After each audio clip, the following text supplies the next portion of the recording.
Dear students, today I am going to explain Introduction to Stores Management.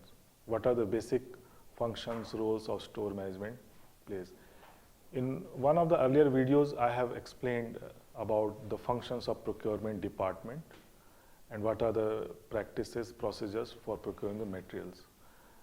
In today's video, you are going to understand objectives of stores management, various classification of the stores, planning for stores layout and location, advantages and disadvantages of centralized stores, how to prepare the plans for storage buildings, how to monitor the functions of storage building, arranging for security and safety of stores, and finally the exclusive method for storage of cement. Objectives of stores department, in order to understand, you must know the functions of stores department, how the stores department, materials department, all they work in sync with each other. So the specific objective of stores departments are to receive the raw materials, components, equipments, finished goods, arranging for their inspections and providing adequate and proper storage for them. Issuing these items to indenters, means those who have placed an order, have made a request for ordering of the materials, as and when demand arises from user units and keep account of the same. Ensuring the proper preservation and maintenance of the stock. Carrying out the verification of goods and assisting in effective purchasing. To adopt the inventory or stock control measures for reduction in the cost, so improving the efficiency. Also to carry out the environmental functions like identification and collection of scraps, wastage, salvages, recovery and recycling of materials which cannot be used straight away. So let us understand the stores, their classification, because stores receive as well as store various types of materials. So we need to understand the various classification of the stores so that function of stores can be efficiently discharged, whomsoever is in charge for this. So one of the way of classifying store is to categorize store into two ways. One is functional classification and second is the physical classification. So functional classification relates to the function because as the firm grows and production is increased, a special decentralized store may be separated out of the main stores. So functional stores are normally stores which are attached to various units in a production complex. These stores serve as a concerned unit in order to fulfill the purpose for which the unit is made. It is more of the specialized. Example is like raw material stores, procured material store, general store, jig and tools store, piece parts store, finished goods parts stores. They are usually located within or near the unit they serve. Let us take the physical classification. These type, the stores are based on physical consideration like bulk or volume of materials and the distance they are to be carried before they are used. So examples of these categories are like central store, concentration stores, sub stores, group store, open access store, transit store, site store. You can see that all these various categorization of the stores are based on the quantities of the materials to be handled and how much distance it is to be placed the stores in order to serve their customers. So in large factories, the stores are usually decentralized, which displays a high degree of specialization. So the variety of such stores are many and it may be very difficult to classify them under a set rule. So there are many instances when the stores may belong to either of the classification or both, means either it could be physical classification it may fall or it may fall under the functional classification. For example, departmental store of a big manufacturing department of a large complex displays the characteristics of both, which shows a mixed degree of centralization and decentralization. So when just quickly go through the various types of the stores which may be the part of either physical classification or functional classification. One is a very important category is a departmental store. So these stores are set up to serve particular department. So the range of stock the goods kept in such stores would be exclusively for that department. Next is raw material store. This is provided usually with its own intake bay depending upon the mode of transportation for receipt, because common intake may delay the receipt. So especially in the case of delivery by road. So raw materials prone for contamination or a poisonous nature should be kept very separate from the incoming goods that we are explaining. So production stores, housing it, basically the housing the materials consumed during production such as oils, abrasives, eye shields. In case there is no separate jig and tool store, production store may also include small tools and equipment. Next is a general store. It contains goods consumed throughout the factory for general use. Jigs and tool stores normally located away from the main store and closer to the tool room. This can be included in the plant engineering section also. Next is a packing store. This type of store contains the packing materials and preferably is to be better under direct control of packing section. Piece part store usually contains small, fast-moving components and require a special binning arrangement for easy storage and issue. Plant engineering stores. Basically, it keeps materials which are needed by the plant engineer and machines maintained by him or her, and is for better located near the work center or where the production is being taking place. Quarantine stores. These stores for finished raw materials received inspection or the test of or the inspections result of which are still awaited. So the materials there are not for issuing purpose. This is essentially a transit store and preferably be located near the receipt area to reduce handling. There is another type of store which is known as a bonded store. This is for customers require materials ready for inspection, certification by inspection or excise officials.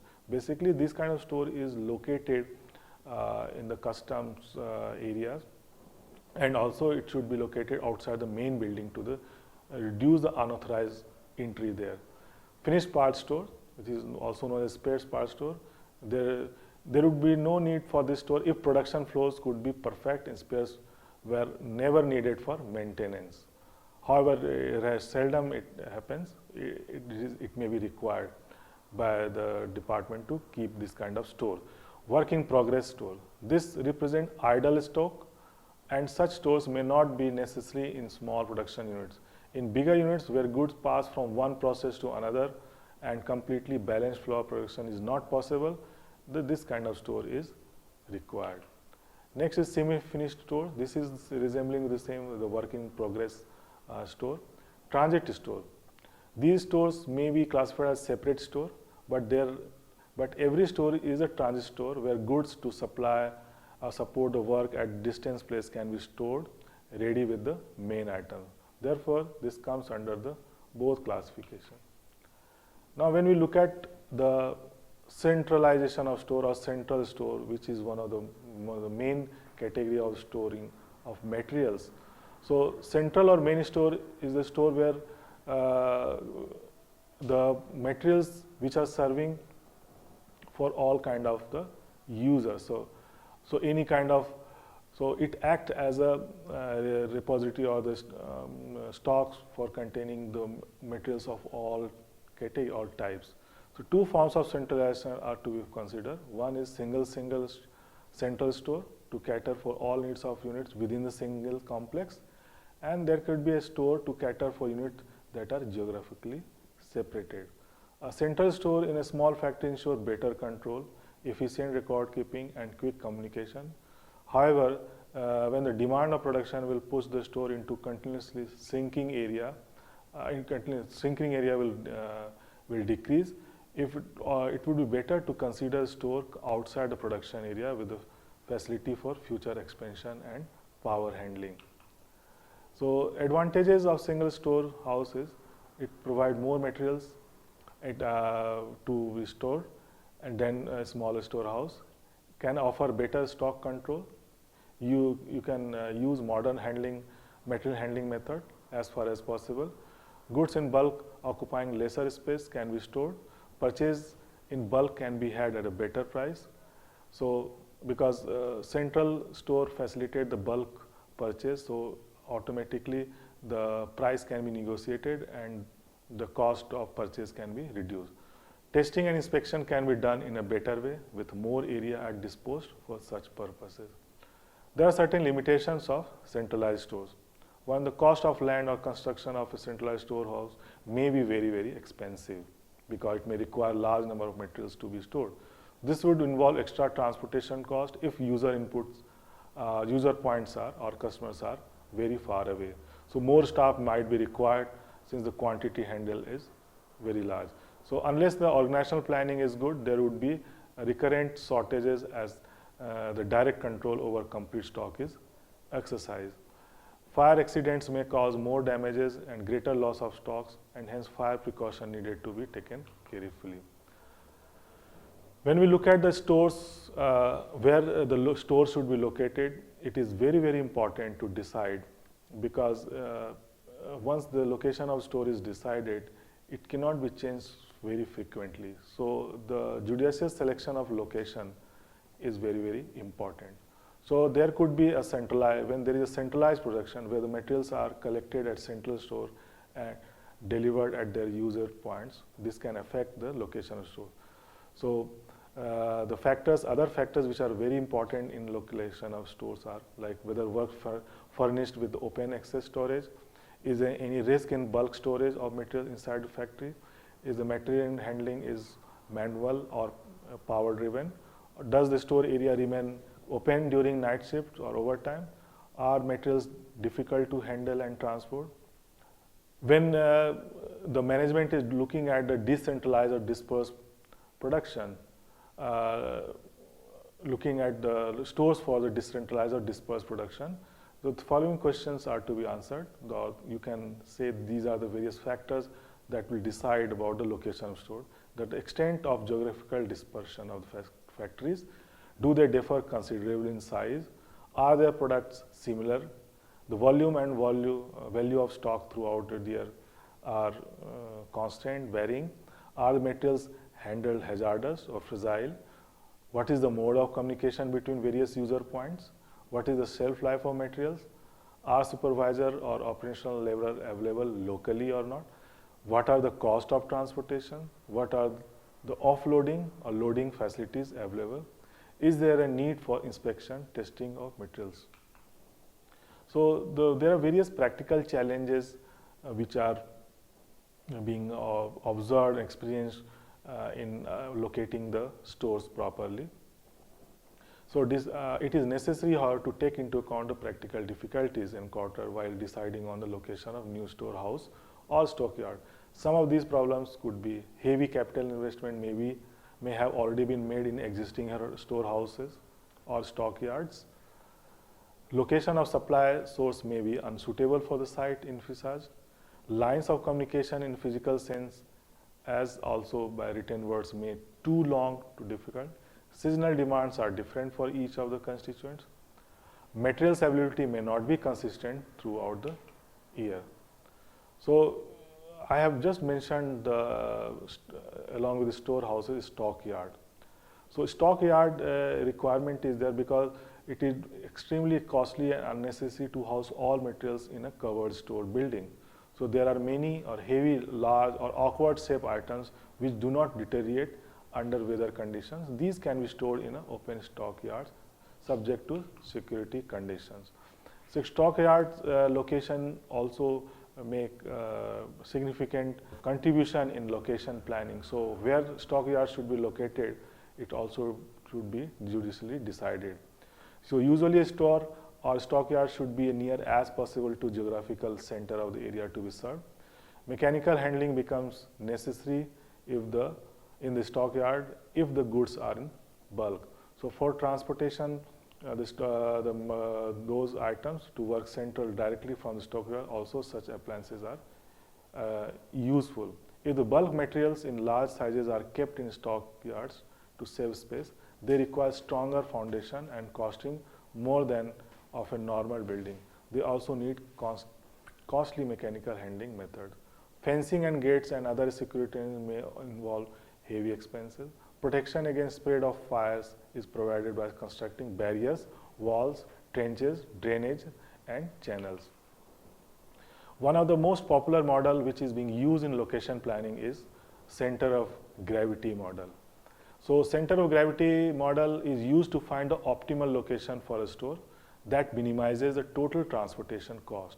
So this model aims at minimizing the total transportation cost, that is cost that has been incurred for transporting materials from the store to the different destination. So there is a formula for this finding the location.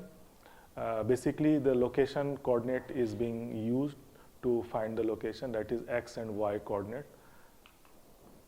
So center of gravity of a geographical location can be identified calculating x and y coordinate values of the location that would minimize the transportation cost.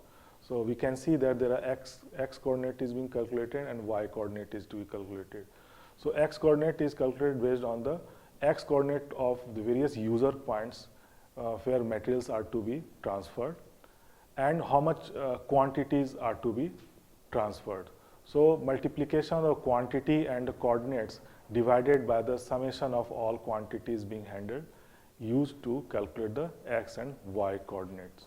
So you can see that xc represent x coordinate of the center of gravity, that is the desired coordinate of the location. Yc is the y coordinate of center of gravity. Vi is the volume of items transported to and from location I. Xi represent the coordinates of location I and y represent the coordinate of location I. So next is, after location planning, it is important what should be the layout for the stores. So layout and location of stores should ensure the flow of materials, or you can say the smooth flow of materials throughout the process. So flow of materials has the following characteristics, like speed of flow depends on the demand, direction of flow depends on the layout, and in turn influences the layout. So therefore there should be provision for any future changes in the direction of the flow. Next is the frequency of movement. This would involve movement of personnel at intake as well as for issue. So a good layout of store with adequate provision of marshalling areas would minimize the length to be traveled for a materials picking operations. So therefore logical sequence of activities from receipt to issue through various areas and handling method proposed should be incorporated. So what are the factors which affect layout planning? Depending upon the nature of goods to be handled, method of handling, whether it is a manually or power, weight and volumes per unit, where is the issue point for the goods, whether it at main stores or at work centers, provision for future expansion or extension, site constraints, building regulation, if transport use, and type of security supervision needed. So when the layout planning is done, it is also important to understand that how the materials can be kept secured and minimize the risk because of the stocking of the materials at the stores. So there are various kind of risks or damages which materials are prone to. These can be classified under biological damage, which occurring in organic substances and materials such as the rot in the timber, cloth, moths infecting woolen oak cloths, white ants like this. Non-biological damage, these are processed material like rust and corrosion in the metals, aging or expiring of shelf life in dry batteries, mechanical wear and tear. Moisture is one of the major source of damage, both biological and non-biological. The presence of moisture leads to corrosion of metal, films and fungs, formation in optical instruments, setting of the cements. Very, very important. Temperature. Increased temperature affects materials like rubber, chemicals, plastic, electronics, juice, etc. Exposure to light and air. It affects the rubber, plastic, chemicals, rubber products. Contact with the corrosive substances like acid and alkali affect the metal, plastic, leather, etc.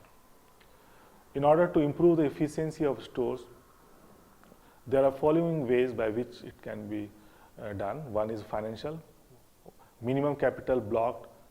It can be, so these are the various measures through which the store efficiency can be identified. One is how much quantity.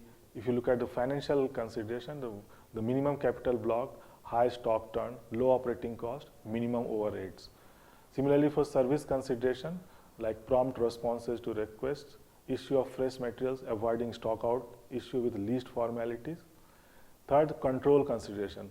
What is the cost, what is the proper upkeeping of records, proper auditing, accurate maintenance of records, proper documentation of the returns, and then warehouse storekeeping method. So store efficiency should aim at efficient use of storage space, minimum handling and employment of effective handling aids and methods, avoidance of any accident, adequate staffing and their personal training, centralization where it is possible and appropriate. So now once the layout has been identified, where to be located, what should be layout, and what are the what kind of risk they should to be protected each material when you are storing the materials in the stores, is important to plan for storage building. It's the design of materials required for it. So storekeeping aims basically at achieving the balance between supply and demand. So stores should ensure availability of correct quantity of materials when needed. So store buildings are not to be regarded as a dumping ground for materials for various units. So various organizations may have different needs under different situations. Based on the problems commonly encountered with the existing store building, some guidelines can be drawn, like size of stores.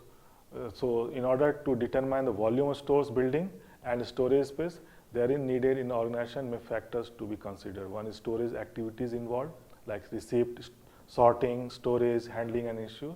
Volume of stock transaction, like type of stock, volume of stock handled at a given time, and handling methods to be adopted.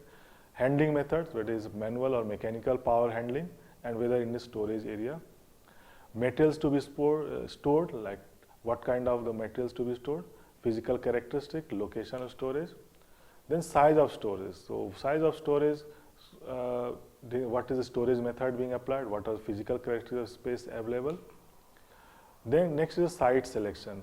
So in case of storage building, selecting the site store building, following points to be considered: whether it is near geographical center of the area to be served. If road transport is to be used, then the site needs to have good access to road. If it is away from traffic congested area, and be near as far as possible to some highway. If rail traffic is to be handled, it should be near a railway line.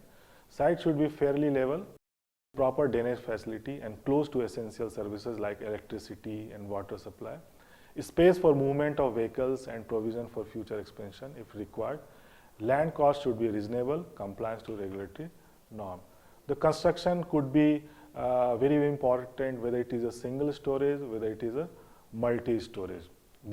So we must take into account the advantage of single storage construction as well as the multi-storage construction for a storehouse. So the foundation of the floor has to be also very, very carefully planned. So because floor is an important feature of any storehouse, it provides a suitable space for the operation of wheeled vehicles, whether manually or mechanically operated. It must be of adequate strength and a good, hard, smooth finish with minimum obstruction. Handling method employed may be dictate floor level. Ramps may be provided from ground to floor with suitable slope and which to allow access for vehicles. Accordingly, anticipated floor loading can be calculated and design of the foundation and floors may be done. Floors should offer the least tractive resistance, means floors required to overcome the resistance to movement. So more tractive resistance in floors would result in increase in fuel consumption. At the same time, floors should be hard enough, skid proof and dust proof. Concrete flooring is the most suitable. So floor have to be even level to reduce tractive resistance and to lessen wear and tear of the equipments used. This is very, very important where high-rise tracks are used for keeping the stocks. There could be multiple floorings also. So use of pallets and block stacking to increase the building storage factor, which is also known as a ratio of usable storage space to the total area of floor. Mezzanine floor effectively improves the available floor space but results in the reduction of natural lighting. So steel platform construction for mezzanine floor would be better as the same can be erected and dismantled. There are structure also very important in storage building. So design of structure Or design of framework for a storehouse depends on whether it is to carry weight of the building only or to carry also overhead cranes, conveyors along with minimum height and about. It should be about 8 meters to eve in the stores necessary. Doorways and openings also very very important in storage building design. So doorways and openings shall suitably secured against any authorized entry. It should be positioned at right place. So folding various options are available in designing the roadways and plussing of the roadways and openings. Lighting is very very important and ventilation in the storage building. So fire precautions, various precautions to be made in order to risk of fire in the store area. Securities, the store area must be secured. It should and direct access to store must be limited to authorized staff only. Doors provided should be restricted to minimum number necessary for efficient operation and should be fitted with adequate locks. It would be best if issue area is segregated from the storage area. Safety and health is very important. In case of storage building, one storekeeping safety is the most important matter, and materials have to be so stored that damage to the goods, equipment and injuries to staffs are kept minimum. There are various guidelines are there. So finally, the storage for cement. Sometimes items require specially designed storage facility like cement in bulk, grain, flour, fuel, oil, petroleum, explosive and so on. So petroleum explosive storage are subject to government regulations and with regard to their mode of transport, design and building and safety precautions. For the other materials, protective measures are necessary during storage. Especially for the cement. Cement must be stored in a dry building and should be kept off the floor because of the condensation at times on concrete floor. The cement bags are ensured, therefore stored on wooden planks or platform. Proper air circulation should be around the stacks of cement bags. Vertical stacking of bags should be limited to 10 to 15 bags only. Length of stacks should not be more than 15 bags. Stock can be placed back to back with nominal space in between, and between the stack there should be a gap of at least 0.6 meter to ensure air circulation and to facilitate issue or verification back. So in this video you learned about various objectives of stores management, various factors to be considered while planning stores buildings.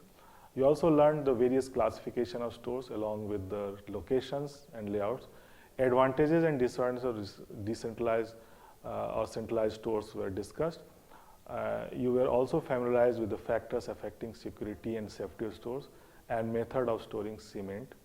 Material risk in storage, store efficiency were also explained. Thank you.